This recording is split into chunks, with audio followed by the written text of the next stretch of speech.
And hit this.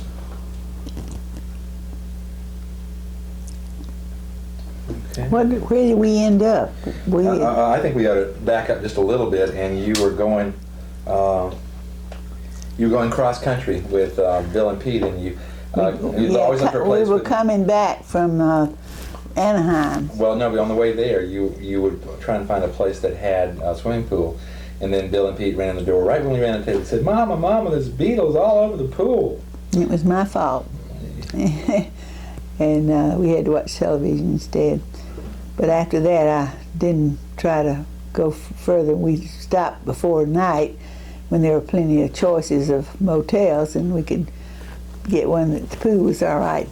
But that was pretty close to the end of the trip, though. And of course, we all came back in the car as a family.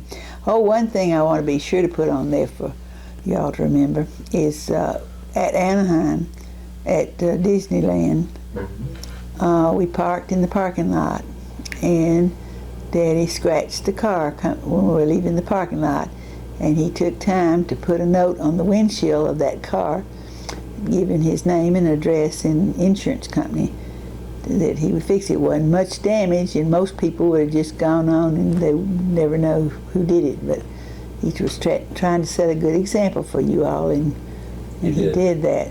That was a good example. Yeah. But after we left Anaheim coming back, we came through the Grand Canyon, and we'd stopped. Y'all were so full of bugs that you had to, the energy had to be stretched sometimes, and so we'd stop at parking lot and let you run off a little steam. And at the Grand Canyon, we parked at a place for cars farther, down the road from the restrooms, so we'd have a place to run or walk or something to the restroom. Well, you all went in together, but you didn't wait for Pete, and he was a little late coming out, and y'all had disappeared, and he didn't know whether to go one way or the other way, and he chose the wrong way, and he started walking down the road, and we couldn't find Pete anywhere, because by that time he'd gotten down to that information lot, see. That's how we lost him. I wondered how we lost him. That was it. Y'all went off and left him in the restrooms. Oh, I hate that. And we could see him at the bottom of the canyon or something, because, the cars could park pretty close to the edge, But we decided to all get in the car and drive down the opposite way from the way the car was parked from the restroom. And Roy and I went in, and there was a long line waiting to get up to the table where the information clerk was. And Roy said, "Peter, what were you going to do when you got up there?" And he said, "I'm going to ask him where the lost and found was." He was a sight for sore eyes, I'll tell you. And after that, we all stayed together the rest of the trip. We came back through, and y'all got rocks. Okay. Cool. We got petrified rocks and all kinds of souvenirs, meteor crater rocks and stuff. Of course, nobody labeled it or put their names on it, so we got a collection of rocks. And I use them with paper white narcissus bulbs in the spring, fall rather.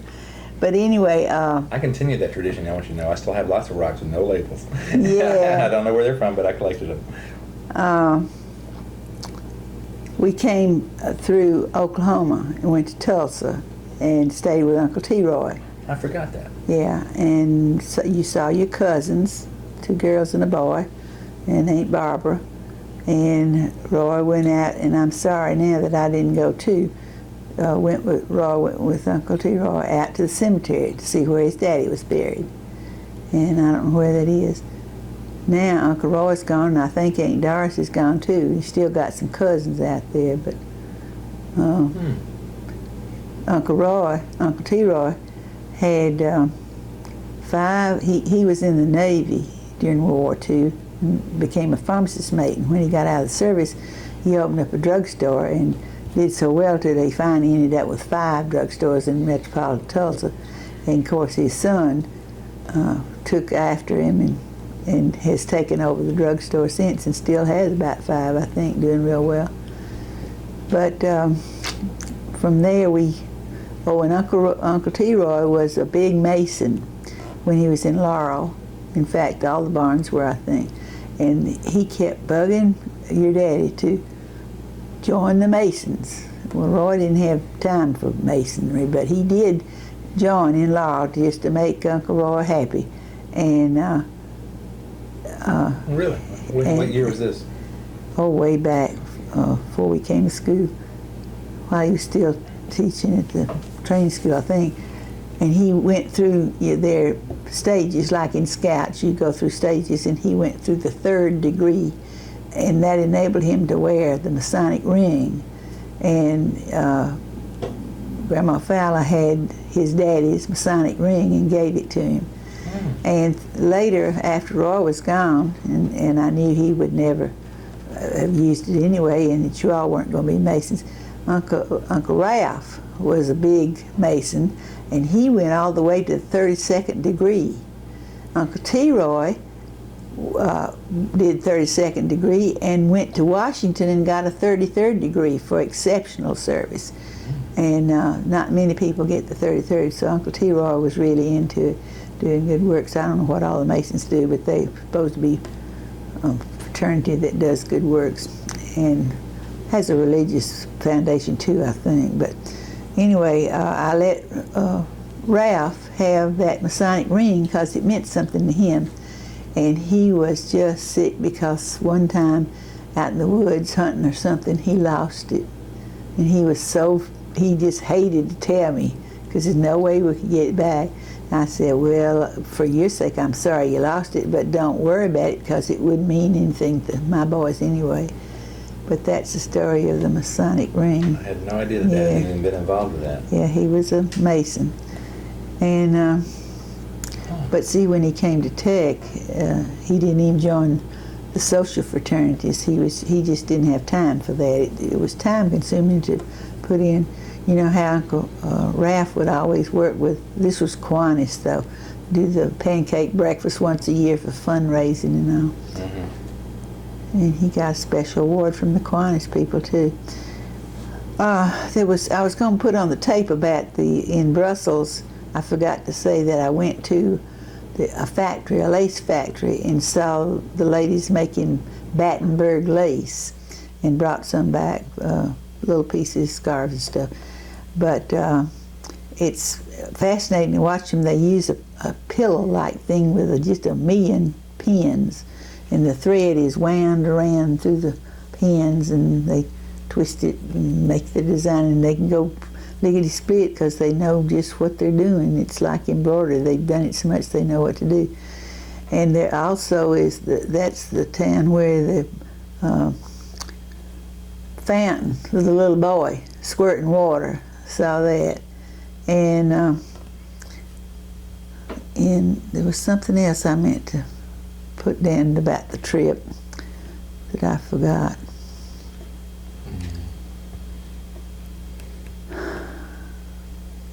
Can't think what it was now. Can you think of anything else we've left out? Oh, a whole life. We can't be. We've covered the waterfront already. Tell me about Lizzie Goodrum. Oh, Lizzie. She bought a Pontiac one time, and Roy said, Lizzie, how much did it cost? She says, I don't know. It's just $85 a month.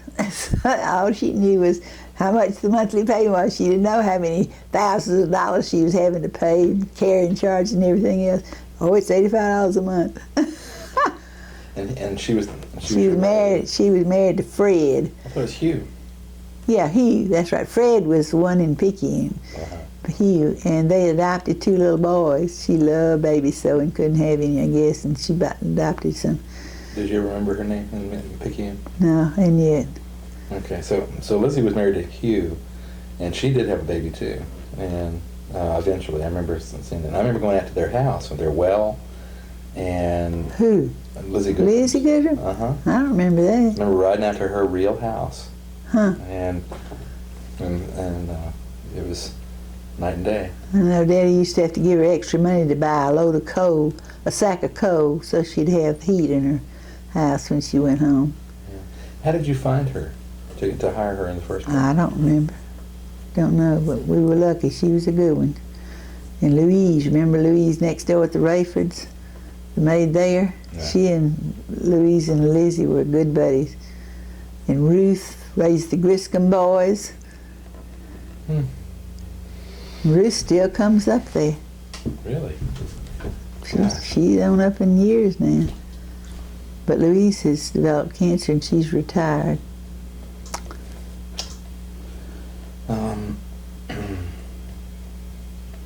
All the dreams you and Dad had, what ones did you achieve and what ones did you wish you had? Oh, I couldn't cover that. I don't know. We did everything we wanted to do, I think. I think we accomplished much more than we ever dreamed we could. But Lord's been good to us. It's a lot in itself. Yeah. Bill and I were talking, the other day, and we were talking about role models or lack of them. Like Dad didn't have a role model because his father died when he was young, I assume. That's right. He was about 4. Yeah, and so Percy was a sweet salt of the earth, Casper Milquetoast, and was not an inspiration. Right. And so Dad probably did the best he could with what he had for an example, or a role model, and this and that. But we were noticing that, would you say Bill was accurate? Dad didn't have any friends, quote unquote. All the entertaining we did here was business related. Everybody who came over the house was business related, and we didn't ever see him with his pals hanging out. Mm-hmm. It's not a criticism; it's an observation. Would you say that's wrong, or we got it wrong? More or less, that's true. He was close to Portman for a while. That was about the nearest. And he and your Pope were close for a while, but then he realized that Pope was a good old guy, but he wouldn't learn. Roy always tried to teach y'all that if you're going to spend time with people, try and spend it with people you can learn from. Not that you're going to, try to get things out of them, but you birds of a feather flock together and agree, and you want to spend it with birds that are smarter so you can learn something, and in the same token you teach them something, you share. Mm-hmm. So that's still true today. You want to spend your time, choose your friends and spend your time so that you have fun and are learning at the same time, because we all keep learning, or should. Mm-hmm. One thing, going back to Grandma Fowler and Grandmother Blanton, that I want to be sure to get on the record is, I think you all know how I feel about Grandma Fowler, but I want to be sure to give the devil his due.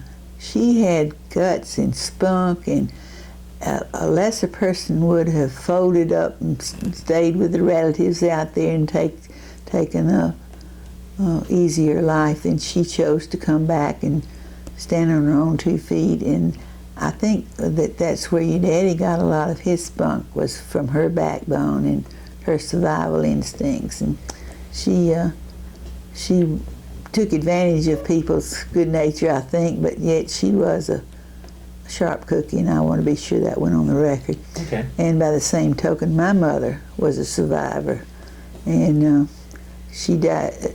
My daddy died when Mother was 50. Daddy was 52 with a heart attack and kidney trouble, and the insurance from the lumber company paid off our house, so that we owned a home, but we had no income except what the children turned in, and most of them were still in school, see, and I was the only one that was through and was working, and at $60 a month, that didn't make a whole lot, see, and that's the reason Leonard waited to go to school. He was working. The boys all, as they were coming up, they all had paper routes, so they earned their spend money and to a large extent their clothes money. Mm. And that's the way we survived. But Mother was a very frugal person and knew how to, make do and stretch. With 5 kids, she had to do a lot of that. And we, as I said, we came up during the Depression, and it rubbed off on me, and can't help but have passed some of it on to y'all. Always be cautious. And Mother was a natural-born worrier, and I inherited that too. We always anticipate those catastrophes that don't happen, that could but don't. And you waste so much energy and cause ulcers and stuff worrying about what might be rather than taking each day as it comes and just, not worrying about the future. I'm definitely my mother's son. I know, and I'm sorry that I passed it on to you, but I came by it naturally from Mother because she was that way. I think we about covered the waterfront. You're going to have enough on this tape for this time, and maybe when you come back another time we can add some more history, unless you can think of something particularly you want to know. I know. I'm like you. After we turn the camera off, I think of it and I go, oh, and it's too much trouble to set it back up. So I want to sit here and tell me about because I didn't go on it. The fishing trips you and Dad did down to the St. John's River. Oh yeah, we went down to the St. John's River to a fishing camp one time and stayed in a cabin where you just stepped out the door and reached up and got a grapefruit off the tree, or an orange, or a lemon, or whatever it was. Around the campground they had a lot of fruit trees, and talk about good and fresh, to pick one right off the tree, delicious grapefruit. But Roy hired a guide, a professional guide, to take us fishing, because he knew where all the fishing holes were in the river, St. John's River. And I was a novice at fishing back then. He'd gotten me a rod and reel, and he had one too. And so we went, and I was learning to cast, and I cast this one place that the guide said, put it over there. And so I put it over there, and I said, oh, I'm hung up. It must be on a stump or something. He said, pull it in. And we had hit a school of bass. And it was the most fun I ever had fishing. As quick as you pulled in your rod, reeled in your rod line, well, there would be a fish on it. And we got a real mess of fish that day. Spoiled you for the time when you go out and you sit and watch that cork bob and nothing happens. But that one time we had a super fishing trip, and we'd bring the fish back to the lodge, and they'd clean them and cook them, and we'd have them fresh for supper that night. And there were other people there too, and there may be a dozen folks at a time. And it was a lot of fun. That's cool. Yeah, I enjoyed that. Yeah, Roy and I had a lot of fun experiences like that. But how about Castle in the Clouds? oh, I was going to ask you if you wanted that coffin downstairs. Yeah, let's ship it with the chair. Yeah, I do. Roy was working for the insurance company then, and we went to, it wasn't Mr. Dillon who was in charge? Wasn't it his company? I don't know. I think it was. And we went up to a convention, Castle in the Clouds. Chattanooga. And Roy was supposed to make some kind of a welcoming speech. And so we got Mr. Starr to make a box, and like a pine box coffin, and we got up there, and you boys were the pallbearers, and we played a record with a dun dun da dun dun da dun da dun da dun, and you came into the dirge, and Roy made a speech about how they were all supposed to put in their worries and their troubles and all that kind of thing and forget them so they'd have a good time and learn at the convention. They buried their troubles. And we were in the hotel room. The clouds would come on top of the mountain. They would come through the windows. It was an eerie feeling. Because it was on Lookout Mountain, wasn't it? That reminds me of when we got married. They canceled. We were always in service, and I was sweating out. We got married April 11th in '43, and he was a PFC, and private and a PFC. He hadn't been in long enough to work on up, but the PFCs, the non-commissioned officers in the summer, didn't have jackets to their uniform. They just wore khakis, And the winter uniforms had a wool jacket, see, and pants and all, and looked better. And in fact, you couldn't tell officers from non-commissioned officers except for their pins and stuff.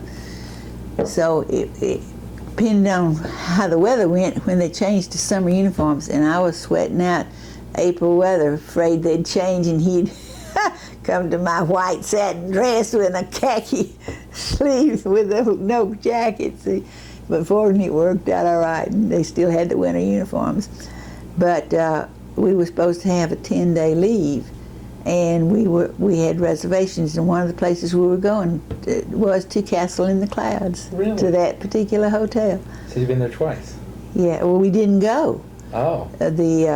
We got married on a Sunday, and I think it was Sunday, maybe it was Saturday afternoon, but the leaves were canceled, and Roy pulled strings and got a 3-day pass. So we had Saturday, Sunday, and Monday. It must have been Saturday we got married.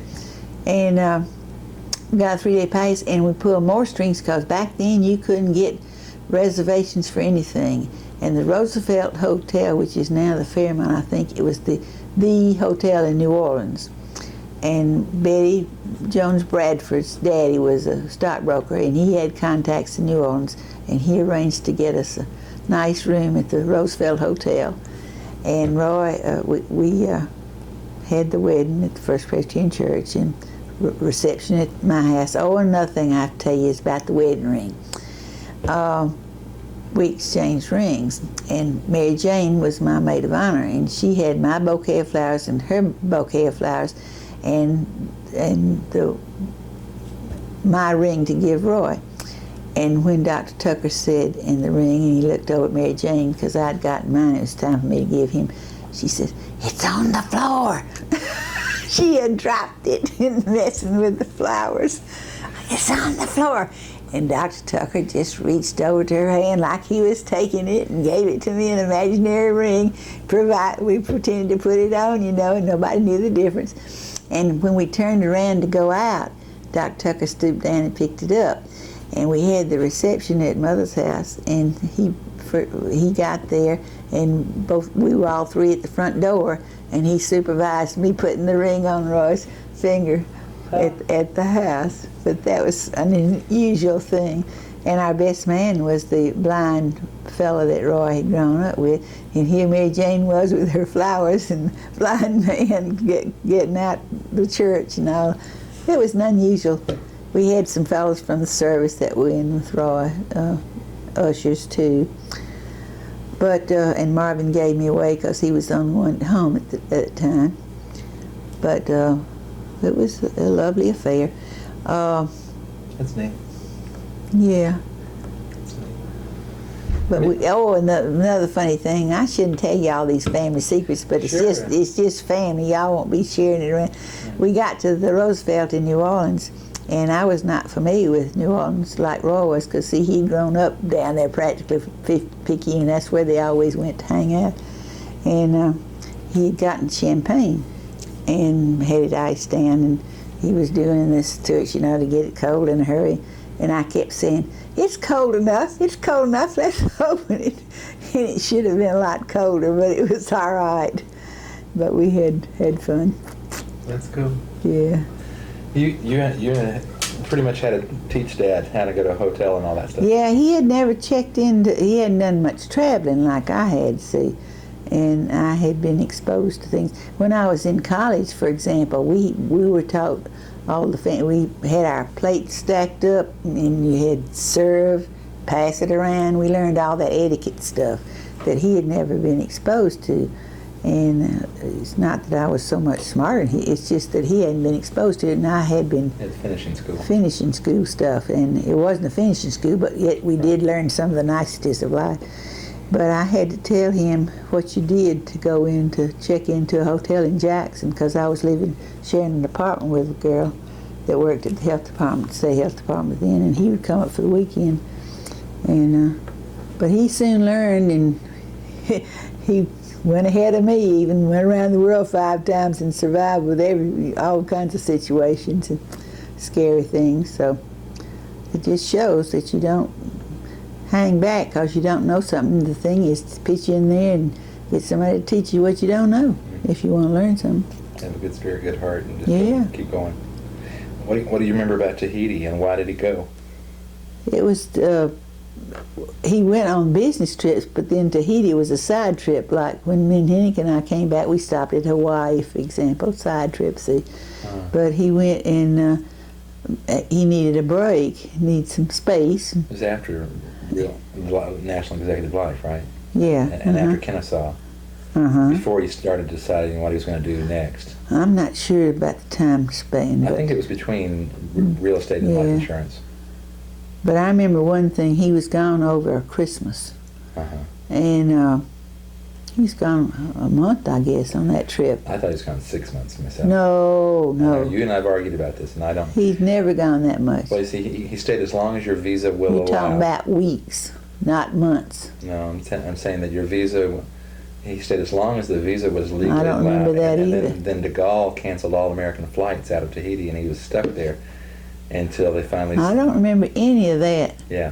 Not any of it. Yeah, he was. Yeah, and de Gaulle was having a thing about gold and transferring gold for francs, and so Dad was there. He grew a beard. He was there long enough to do that. Yeah, I know. Lived in a grass hut, drove a Honda. Before he went off to the islands with the bees and the horses and all that, he lived on this island for a while.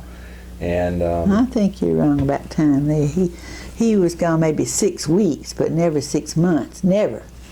And you remember him writing the letters about the pigs with the corkscrew tails? They were different there than anywhere else in the world. Oh, I do remember that. Yeah. I do. And on one island, he jumped ship, and the only person that spoke English on the island was a French nurse that lived there. And it was fortunate they had the nurse there because he got bitten by tsetse flies and almost would have lost his foot, I think, if he hadn't had the. I thought they were bees. No, it was a tsetse fly, and he got gangrene almost, real bad infection. I thought a mail boat came by and picked him up. Yeah. And the captain kept nursing him. Well, she had started, I think, but they kept on. And after he brought some cloth back from the islands, and he had me buy some silk, I think it was, and he sent some yards of material back in exchange for what we had gotten here. I mean, what he had brought me. I've still got that cloth in there. Oh, I do remember those bolts of cloth. What's that thing that I've got that's it's like papyrus, but it's not. It's a jute or it's copra. Copra. That's coconut fibers matted and hand painted with dyes from the herbs, I guess, bark and stuff. Is that from? And that's from that trip through Tahiti in the Papiete group. Marquesas. Okay. I'm sure you're wrong. He's never gone more than, I think it was 6 weeks. But what I started to say about Christmas, he was gone one Christmas. And we still didn't have a lot of money at that time. And y'all wanted some kind of a toy, one of these race car things, where you'd have 2 or 3 little toy races. Slot races. Cost $40. And I thought, that thing won't last any time. And to waste $40, it went against the grain for me. But we got it, because Roy was gone, and we were trying to compensate with him being away. And but I remember, and it didn't last a whole lot of time. But y'all had fun with it while it was good. Yeah, kids are ingrates and don't realize how good they have it. Yeah. But Roy came back from that trip, and I think he had his head on straight and, got motivated to really go into the real estate business and do something. But being what I consider a superlative example of a mom.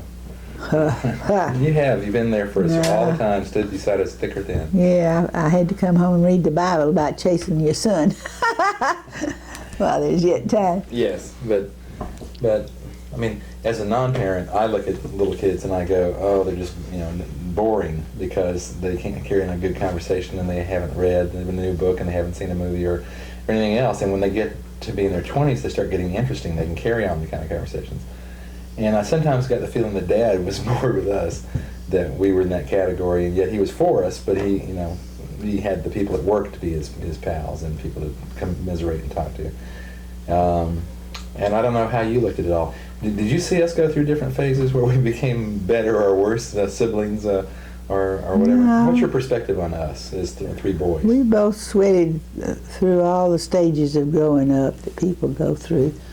Your elementary school, learning to dance over at the ballroom dancing over at the club, and through Scouts. And one of the regrets of my life, and Roy I think would have liked it better too, is we didn't push you all enough. We tried to let you go at your own pace, but we should have pushed you, because you all made life, and that's what Roy had made. The same thing happened to him.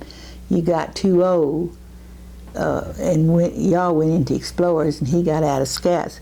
But you just had a few more steps, badges to get to be an Eagle. And of course, you've done all right without your Eagle, but it would have been nice, because that proves it's like a college diploma. Proves you had stick-to-itiveness, and so that's one regret that we have, that we didn't stick behind y'all and urge you to go on and get your Eagles. But you enjoyed scouting, and you went into Explorers, but I don't remember too much about Explorers, except that y'all had fun camping and stuff. I think I was in Explorers when I went to Philmont. Oh yeah, we ought to get on the tape about you going to Philmont and up to the Jamboree. What do you remember about the Jamboree in Philmont? I remember the Jamboree, you broke out with a rash, a hives, and we had to get the doctor to come give you a shot so you could get on the train even. I thought you were going to miss it. And you had the Hootenanny Hoots. Y'all performed at the Jamboree, and you still have scarves and things that you got, mementos that you got there. It was quite a trip. Do you remember the story about Dad trying to go to the Jamboree when he was younger? I remember that he tried, but I don't remember it. You tell it. I think there was, well, you at the microphone though, but he was all set to go and had his, he had his kerchiefs and all that. Uniform. And then something like measles or smallpox or something. Epidemic. An epidemic broke out and they quarantined his town and nobody could go. Yeah. And so when I went to the Jamboree, it was... He was going vicariously. That's right. Yeah. And it was in Valley Forge, Pennsylvania. Yeah. Yeah. And I still have all the photographs and all the neckerchiefs and the slides. Went through them the other day. Tell about going to Philmont, though. No, You're the only one that went there. Yeah, I am. But what do you remember about it? I just remember that you went and had a great time. It was sort of a survival thing, wasn't it? Wilderness. Yeah. Yeah, that's another story another day, but today we're doing your story. Yeah, so. And you, all three of you boys, went through the Order of the Air thing. You and Pete made it. And you still got your notched sticks. For being quiet. Yeah. Yeah. I mean, let's go back even further. I remember when you were a den mother in the Cub Scouts. Oh yeah, up on Little John, and remember Chrissy and Everett. Wayne Paulk. Yeah, Wayne Paulk, and anyway, it was fun dreaming up crafts for y'all to do, and that was the thing he liked the most at den meetings. But we'd have it up there. How did you in get the into yard? That? Is that because Dad was a scoutmaster, or did you just... No, they just, were trying to organize a Cub Scout troop and couldn't get anybody to lead it. And since I was going to have two in it, it was two. Pete was too little, I guess. But anyway, I volunteered and I got the uniform. I think I've still got that uniform. And we had the meetings. Sewed all the patches on. Yeah, I hated. That's one thing I hated when Roy was in the service, about having to sew on patches.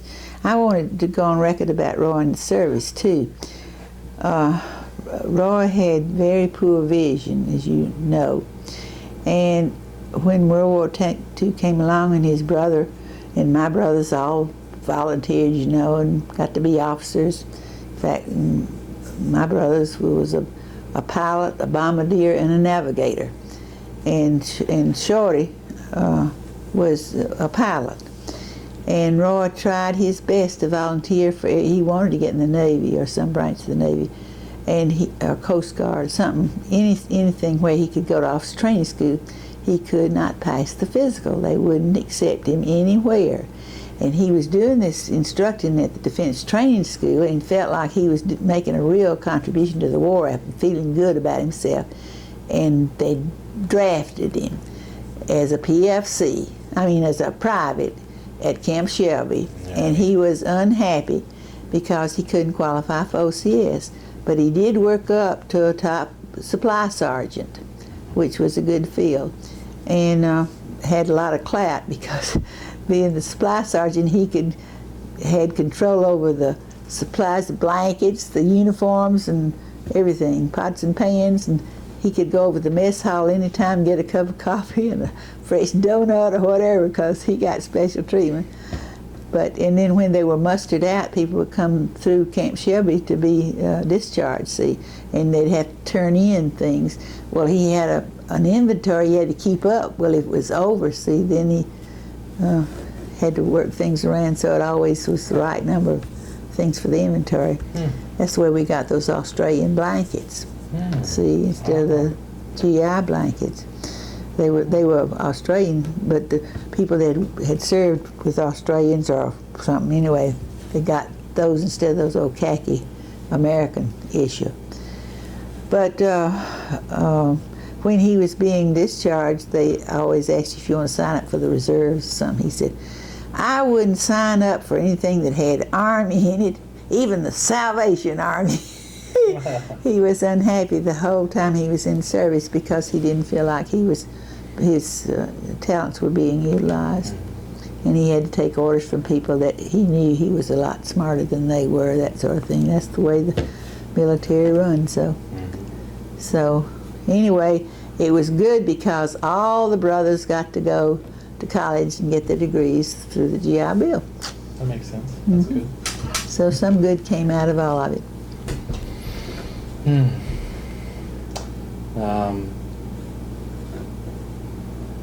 I think that's about enough for now. Do you remember when Lake Lanier wasn't there? No, not really. I watched it fill up going up to the Evansons. And then we went out on houseboating, But I'm not sure there's a good story in that. We started to buy a place up there, and instead, that's another thing about buying a boat and going around the world. I said, well, before we buy a place up here, let's rent one summer and for a month or two and see how we like it. And so one summer was all we needed. We had it for 2 months. We rented a house. And we were having to take toasters and coffee pots and pots and pans, all this stuff back and forth every weekend that we went. It was like maintaining 2 houses because since it was going to be a temporary thing, there was no use to buy. Right. And it was somebody else's house, and you had to work hard to keep it cleaner than you did your own home, that sort of thing. I just enjoyed it all. I did enjoy going out fishing, though. It was fun, right off the dock in the back. And it's just something about water I like. I remember looking in the paper, and up there you would get the times of the day the fish ought to be biting. Forecast. Yeah. I always wondered how accurate those were. They weren't perfect. It's like the almanac tells you when to do things you can't tell by the weather. Gotcha. But that was smart that you had them try out the. Yeah. So that was. And remember, Bill had a wreck with the boat. We tore up a fiberglass boat. Really? Ran into the dock down there. Had to fix the dock and the boat. So it was an expensive 2 months rental. Wow.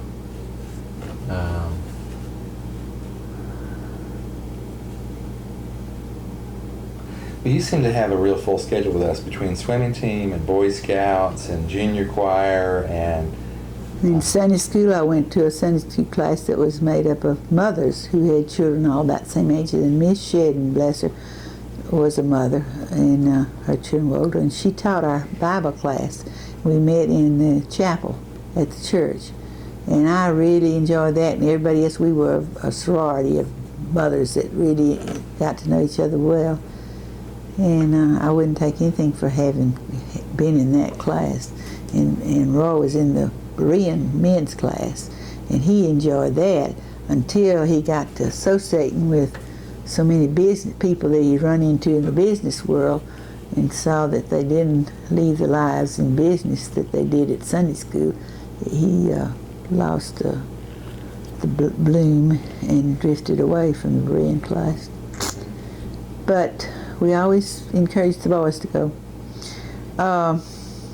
That's one happy thing I remember about that thing. I think we ought to cover something on here about what's coming up for us now. I've decided to, at this stage in my life, to go to a retirement village, and I look around in California and Colorado and Mississippi and here, and quite a few here in Buckhead area and whatnot, and counted on selling the house and having the equity to live on, pay for it. And I finally decided the best thing for me all the way around, as far as I can tell at this stage, is to go out to Presbyterian Village out at Austell. And so that's what I'm going to do. And as soon as sell the house in July, when all three of you were here and you went through and marked stuff that you would like to have, then that enabled me to know what to get rid of in the garage sale and what to hold on to in storage if necessary for y'all to have later. So when I get through using it, it'll be available. And that was a big help. And you all were able to go out with me and see where it was going to be. And it's a brand new facility. It's just wonderful. And it's only 25 miles from here. And as long as I can drive, I can still keep up my contacts and all. And it's Presbyterian sponsored. And that we were told that as long as it's been in existence a number of years, nobody's ever had to move when their money ran out, and that's always been a subconscious concern of mine. But I think I'll have enough to last as long as I need it. But it's good to know that that's probably true.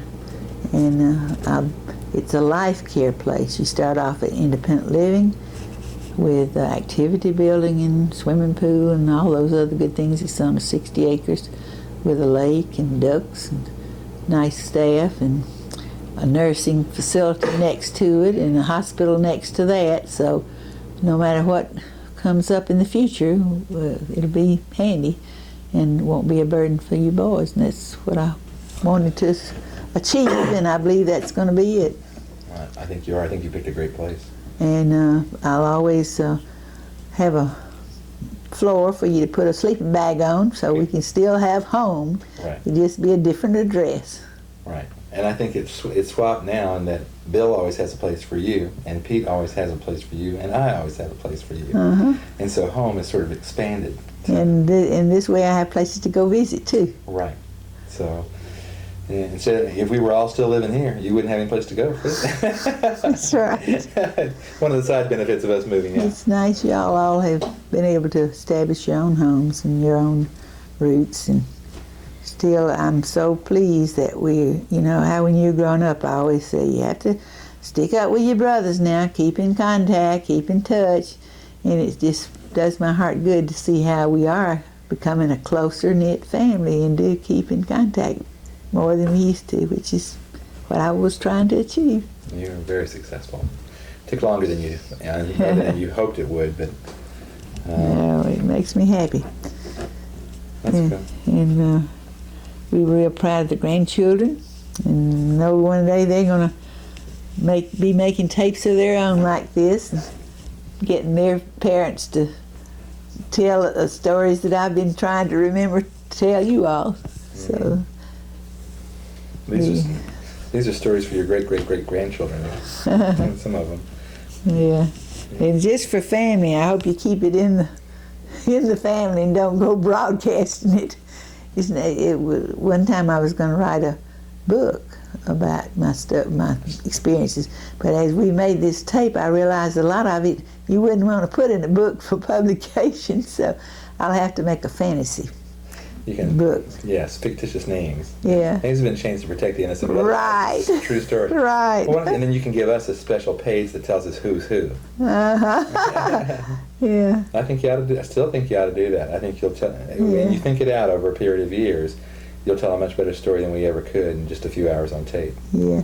What I've done in the last year or two is go to the library, and they had just whirls of books like Harlequin Romance and Silhouette and these other soapy things, and I go in and tell the librarian that I want to check out a few sleeping pills, and they'll put you to sleep. That's what I use them for, because you don't have to concentrate. It's the same theme all the way through all of them. Once you read one, you've read them all.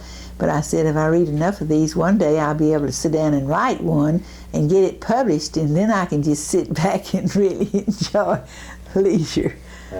But I get a supply of sleeping pills every once in a while that way. That's cool. Because I don't believe in sleeping pills. You used to go and get books for Dad. Yeah, he was a great reader. That's one reason he was, really smart people know a lot about a lot of things, but the way they get it is by researching, keeping on top of what's out there to learn. And whenever he was reading a magazine or a newspaper, he would jot down titles of books that were referred to, authors that were referred to, and he'd have a running list. He kept a pad and pencil by his desk and bed and chair in the den, wherever, so that anytime he ran across something he wanted to read, he would jot it down, and I would take the list periodically and go up to the library, and sometimes I had to go downtown because they wouldn't have it up here, and I would get those things and he would read. But sometimes when I was looking for a particular book on the list, I'd run across something that wasn't on his list, that was a new thing that he hadn't run across maybe, and I'd bring home, and he was always pleased to get those additional things. So it was good for me and good for him too. Only he had the time to do all the reading of the books I got. I didn't take time to read the books, but at least I was aware of what was out there. Well, he also did Evelyn Wood reading, didn't he? Yeah, he took the speed reading course. Said that was one of the hardest things he ever did, was to make yourself learn to concentrate. And you look at the middle of the, as I understand it, the middle of the line. You don't look at every word like I do. You'd learn to concentrate and make your eyes see the whole line, and that way you could just go reading a page just like that fast, speed reading. And he did master it though, and got a certificate. And that's why he could read so many books. And he could read so many. And I have learned to, in books that I've been reading, is to skip out a lot of the description, just glance, you'll get the gist of it, and just read the meat, and that way you can flip faster too.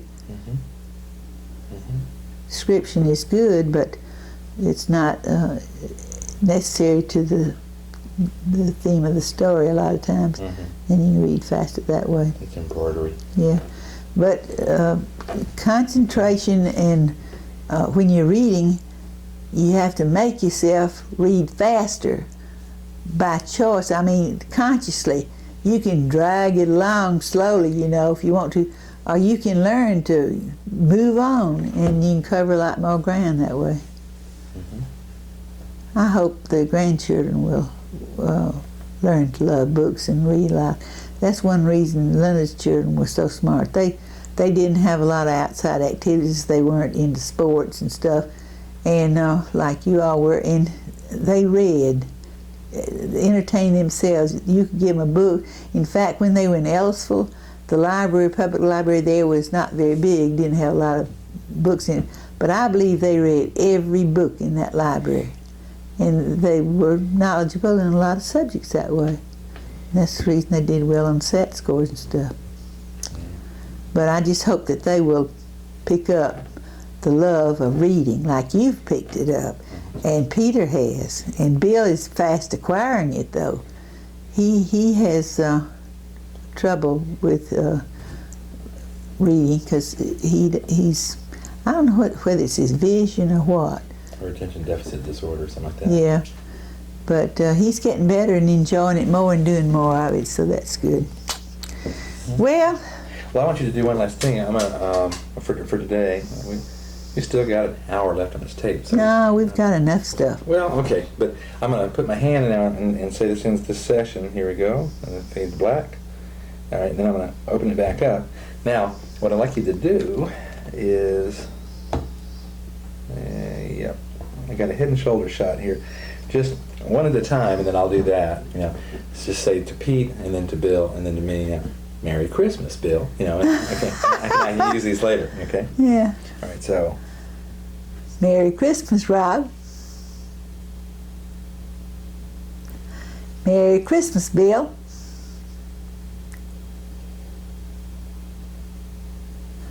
Merry Christmas, Peter and family, and God bless us everyone. Cool. Now, happy birthday then. Okay. So. You don't want that. See, 20 years from now, it'll be funny if I can pop it up one day. Happy birthday, Yeah. Happy birthday.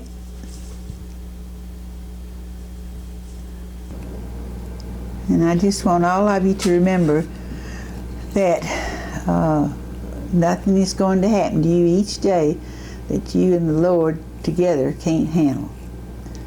God bless you, everyone.